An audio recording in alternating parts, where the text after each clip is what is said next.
एक बार की बात है, एक पाठशाला में अध्यापक अपने शिष्यों को बहुत अच्छे से पढ़ाते थे। अब एक दिन अध्यापक के मन में यह विचार आया कि मैं अपने शिष्यों को इतनी मेहनत करके पढ़ाता हूँ, पर मुझे यह नहीं पता कि मेरे शिष्य ठीक वैसे समझते हैं या नहीं। इस बात को सोचते हुए अध्यापक ने एक योजना बनाई। अब एक दिन अध्यापक जी अपनी कक्षा में गए तो अपने साथ लड्डू ले गए बच्चों को बांटने के लिए। अध्यापक ने कक्षा में जाकर अपने सभी बच्चों को एक एक को अपने पास बुलाकर लड्डू दे दिया। जब सबको लड्डू बांट दिए तो अध्यापक ने शिष्यों से कहा कि तुम ये लड्डू अभी नहीं खाओगे, इन लड्डू को तुम अपने घर पर जाकर खाना। अब अध्यापक ने एक शर्त भी रख दी कि कहाँ पर और कब लड्डू खाना है। अध्यापक ने शिष्यों से कहा, तुम इन लड्डू को उस जगह खाना जहाँ से तुम्हें लड्डू खाते हुए कोई देख ना सके। तुम चोरी से और सबसे छुपकर लड्डू खाना, किसी को भी मत बताना कि तुम लड्डू खा रहे हो। अब सब शिष्य हैरान कि आज गुरुजी को यह क्या हो गया, छुपकर चोरी से लड्डू खाने को कह रहे हैं। रोज तो हमें यह ज्ञान देते हैं कि चोरी करना पाप है, झूठ बोलना पाप है, और आज गुरुजी खुद हमें यह पाप करने को कह रहे हैं।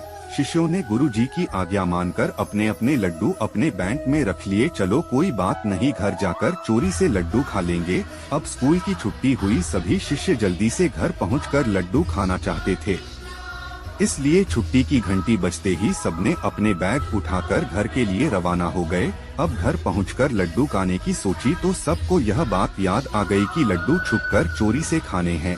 मन में सब उस स्थान की तलाश में लग गए जहां से उन्हें लड्डू खाते कोई देख ना सके। अब सबने इधर उधर सबसे छुपकर चोरी से लड्डू खा लिए। अगले दिन अध्यापक ने कक्षा में आकर अपने शिष्यों से पूछा कि तुम सबने कल घर जाकर चोरी से लड्डू खा लिए थे ना? तो सभी ने कहा, हाँ गुरुजी, हमने सबसे छुपकर चोरी से लड्डू खा लिए थे। मगर एक शिष्य ने खड़े होकर कहा, गुरुजी मैंने कल लड्डू नहीं खाया, मेरे पास अभी पड़ा है वो लड्डू। अब अध्यापक ने सबसे बारी बारी अपने पास बुलाकर पूछा कि तुमने लड्डू कब खाया और कहाँ खाया? अब एक शिष्य ने बताया, गुरुजी मैंने लड्डू घर पर दरवाजे पर लगे पर्दे के पीछे छिपकर खाया था, वहाँ से किसी को मैं दिख भी नहीं रहा था, इसलिए वहाँ पर मैंने सबसे छिपकर चोरी से लड्डू खा लिया था।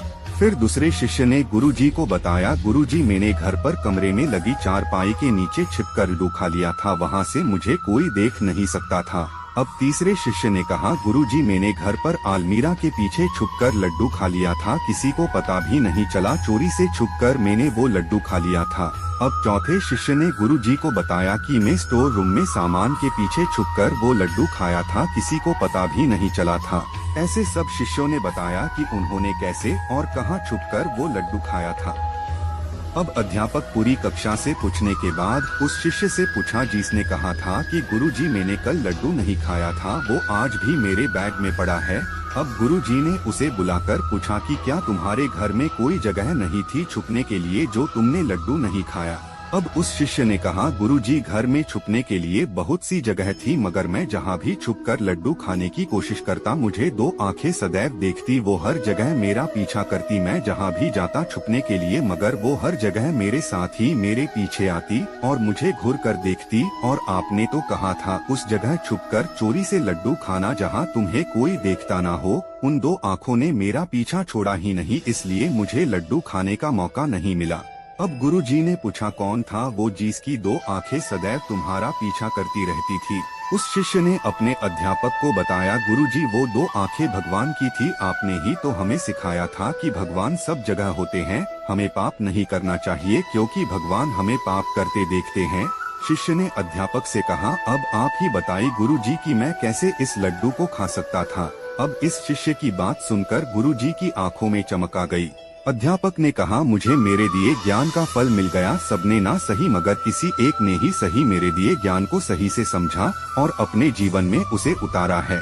मुझे खुशी हुई कि मेरा कोई होनहार और सच्चा शिष्य यह भी है। मुझे लगता था कि मैं व्यर्थ में ही ज्ञान लुटा रहा हूँ। मेरी परीक्षा सफल हुई। मैंने तुम सब शिष्यों को यह लड्डू सबसे छुपकर चोरी से खाने के लिए इसीलिए कहा था कि मुझे पता चल सके कि तुम मेरे दिए ज्ञान को कितना ग्रहण कर रहे हो। फिर अध्यापक ने अपने शिष्यों को कहा, हम दुनिया से छिप कर कुछ भी कर सकते हैं, पर भगवान से हम नहीं छुप सकते। हम जो भी भला बुरा कोई भी काम करते हैं, उस पर वो भगवान सदैव नजर रखता है। इसलिए हमें यह सोचकर पाप नहीं करना चाहिए कि हमें कौन देखता है, किसी को कुछ पता नहीं चलेगा और गलत काम करते हैं पर हम भूल करते हैं। हमें भगवान तो देख सकते हैं, दुनिया से हम छुपा सकते हैं मगर भगवान से कैसे छुपा सकते हैं, क्योंकि भगवान तो सर्वत्र विद्यमान है, उनसे कुछ छुपा नहीं। कहानी से मिले ज्ञान, हमें पाप नहीं करना चाहिए क्योंकि भगवान हमें हमेशा देखता रहता है, भगवान से हम कुछ भी छुपा नहीं सकते। दूसरा कोई हमें ज्ञान दे तो हमें सही से उस ज्ञान को प्राप्त करना चाहिए, तभी हम जीवन में सफल हो सकेंगे। जैसे उस एक शिष्य ने ज्ञान को सही से समझा तभी उसने छुपकर लड्डू खाने में असमर्थता जताई थी।